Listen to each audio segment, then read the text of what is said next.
days, 2 days in helmets, and then 2 days in pads. The guys working hard. Good effort today.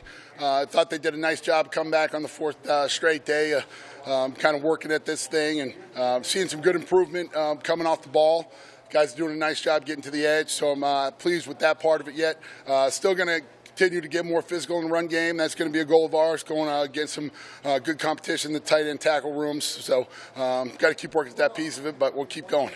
Having a veteran defense, how much does that expedite what you guys are trying to accomplish here early in camp? Yeah, it's pretty good. It's you kind of through the spring and working through the off season, you're kind of hitting the 100 level classes as far as information goes, and to be able to get this group to the next page, kind of going through the 400 level, maybe 700 level classes, if you were to equate it to going to school, I think it's been pretty fun. You can start teaching them a little bit more about offenses and how they work and blocking schemes, different protections and things like that. The whys behind each one of the offenses and defense. Why are we doing this? Why do we expect you here? Or why do we need you to accomplish this job? And then also on offense, why are they trying to do this to us? What are they trying to accomplish with this particular play or this particular protection? So being able to have some of those conversations is really fun.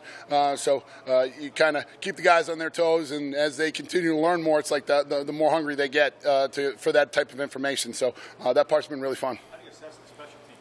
Yeah, we've had 4 good days of work as far as the scheme stuff goes with the 4 core groups, talking about the coverage and the return units, techniques, and fundamentals. Have been able to hit the specialists a couple different times, working the battery of the field goal extra point team, guys getting the snaps, the holds being clean, getting the ball through the upright, so that's been pleasant. Have had some kickoff work, so that's been good. We're going to flip the cycle back around, obviously going through 4 days of it and kind of getting everything installed and continuing to work with the specialists. And, those guys have to do a good job. We have to have good batteries on both the punt team, field goal, PAT team has to have the same. And then we got to do a great job of being able to place the ball and get that thing booted on the kickoff coverage. And then our punts got to be located. We can't just spray them all over the place because we're trying to get the ball off. We got to be exact in our execution, just like every other phase. It sounds like you're devoting a lot of time to the special teams. Is that the case? Yeah, Coach, I think, has mentioned it a bunch of times. Everybody knows, anyone that's a Cornhusker fan or has been paying attention knows that we need to improve in that phase, and that's not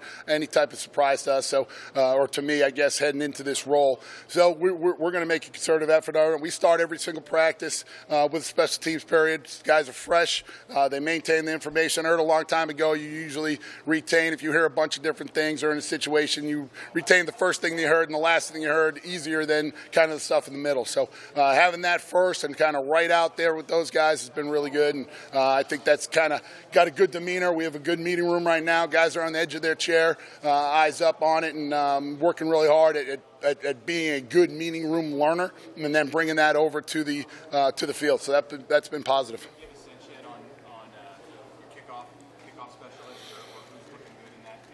Yeah, we've had one kickoff practice. Those guys, just like every other position, right? They got to work their individual techniques day in and day out. So we've had a few of those kind of, days and 4 days of those guys working it, and then one day with really a spotlight on them. So we have had some good kicks, and we're going to continue to keep working that and figure out the depth chart as we go.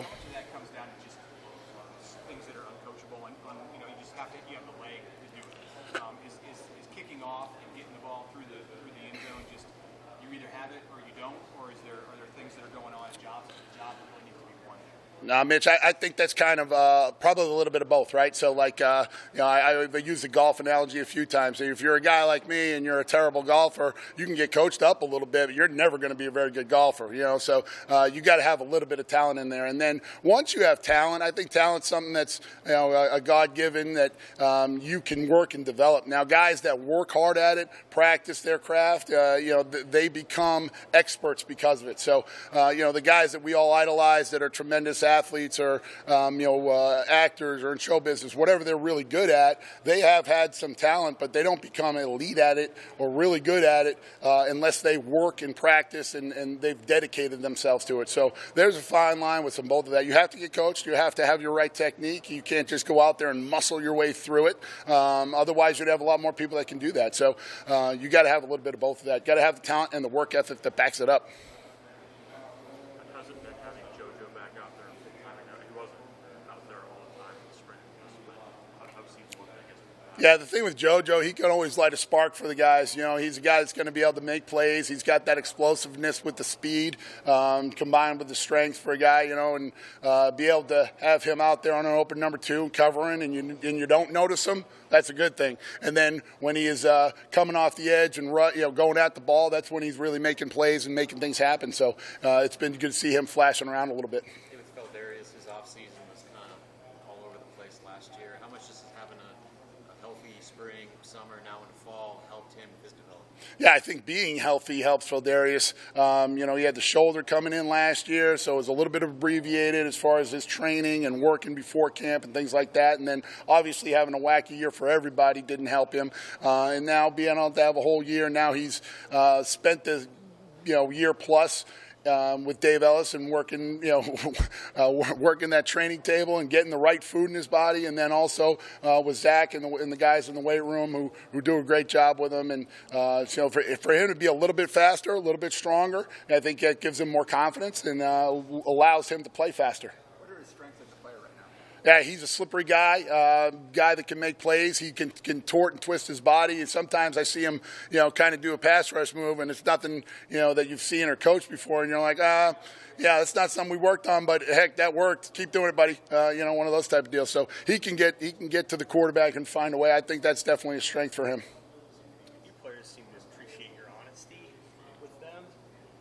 Is that something you've always had as a coaching trait, just being really straightforward with your players? And how do you communicate that and make them know, hey, I love you, but I need you to fix this? Yeah, that's a great question, Sam. To me, the guys want the truth. They want to be as good as they can be. And, this day and age, sometimes having hard conversations that are truthful are not easy. It's a lot easier to text somebody or send them an email where you don't have to look them in the eye. But if you can get the guys, if they know that you know the game and you are telling them something that is going to help them be a better football player, they're going to listen to you. If they think you're cheating the game or you don't know the scheme or you don't know the technique that you're trying to teach, they'll sniff that out in a second. People ask me a lot, what was the difference between coaching the NFL guys and the college guys? To me, that's the one constant. If you don't cheat the game as a coach, you work at it, and you know what you're talking about, they'll listen to everything that you have to say. As soon as you stop working at the game, then they have a reason not to listen to you. So, and then the other thing is you got to show the guys that you do care about them, and you're after their best interest. I always coach them hard, and that won't stop. That's why Scott has me on the staff to coach my guys hard and get them to play fast, and that's something that we're always going to do. And our guys know that. They know the deal going into each practice and going into each meeting, truthfully. And we'll have hard conversations when we need to, and when we do it right, I'll be the first one to tell them great job, and that's what we're looking for also. How does that translate to punters and kickers? Yeah, I think that you got to be smart in whoever you're communicating to, right? I don't talk to Garrett Nelson the same way. Maybe I talk to Karna Culp, but also I don't talk to, my wife Jody the same way either, So I think it's kind of a fine line and kind of what you're into and what the circumstance is. And I tell my guys all the time, I don't know if you guys know the movie Pulp Fiction. Remember that the wolf comes in and he says, if I'm curt with you, it's because time is of the essence, right? So same thing. So sometimes when it's a fast, hard conversation, because we got to hurry up and get this right.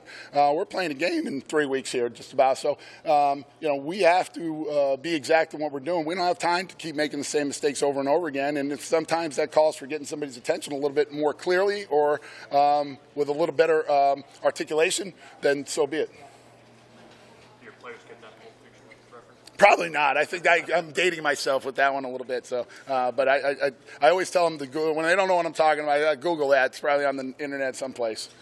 And how big of a group are you kind of working with in the potential returners and on kick right now? Yeah, we have a pretty good group because we've just started off. There's some guys that have been here. That have had some experience, so you get that tier. Then you have another tier of guys that have been here and maybe don't have quite as much experience, particularly in games, but have been working hard at it over the course of the summer and spring ball. And then you have a third tier of guys that have kind of just got here a little bit that we're working with. So there's a few different levels as far as that goes, but same thing. And Coach Beckton helps us with the returners and does a great job with those guys and has a good plan. And he knows that we need to whittle this thing down and start focusing on the guys that are actually going to be playing on Saturdays for us. Do you have a sense of punter, how long you want to carry the competition out, kickoff specialist too? Yeah, for both of those, we have a little bit longer for both the punter and the kickoff situation. We've had one real team practice of each of those, so not only during their individual where they're punting and kicking, before, after, during practice, we chart all those kicks and have an idea on that. We film everything, so we know exactly what's going on with those. But then when kind of there's a mini spotlight, at least the 110 plus guys that are on the field, and then the coaches and the head coach are standing there watching. All right, dude, here's your shot. Let's see you punt. Let's see you kick. Then those guys need to perform in those. We still have a few more of those left before we make any final decisions.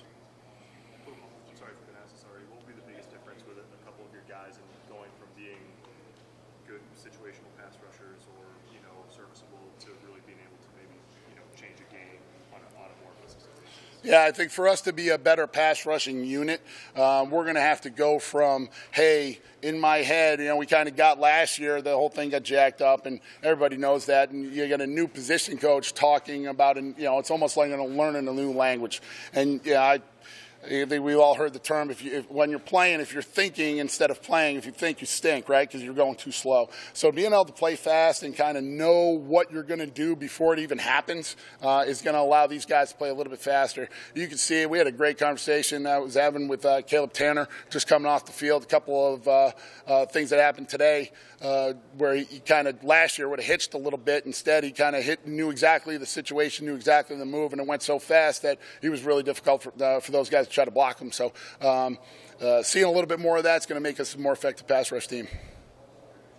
How's it going with apologies you've been asked about Gifford and Wright? Obviously, they're behind JoJo at that position. How's that been going? Yeah, both those guys have been working really hard at it. Isaac's probably gotten a little bit more reps at that right now at the stage of the game. Isaac's done a great job, not only at that position, the core special teams. He's in my ear all the time. What about this technique? What about that technique? He's taking a lot of pride in it. And, hungry guy, I think he understands JoJo's got a pretty significant role coming up this fall, but he's a guy that's not going to let us keep him off the field. He's going to want to get out there as much as he can. Every role, no role is too small for him. He's one of those guys, what you love about it, especially when it's a guy like him who's got a high football IQ and understands the game. Does he remind you of his brother in that way? Yeah, kind of a little bit that way, but, I don't know. Isaac might be a little bit better looking. That might be the big difference. I could say that about a millionaire guy, right? Good guy? All right, thank you guys. Appreciate it.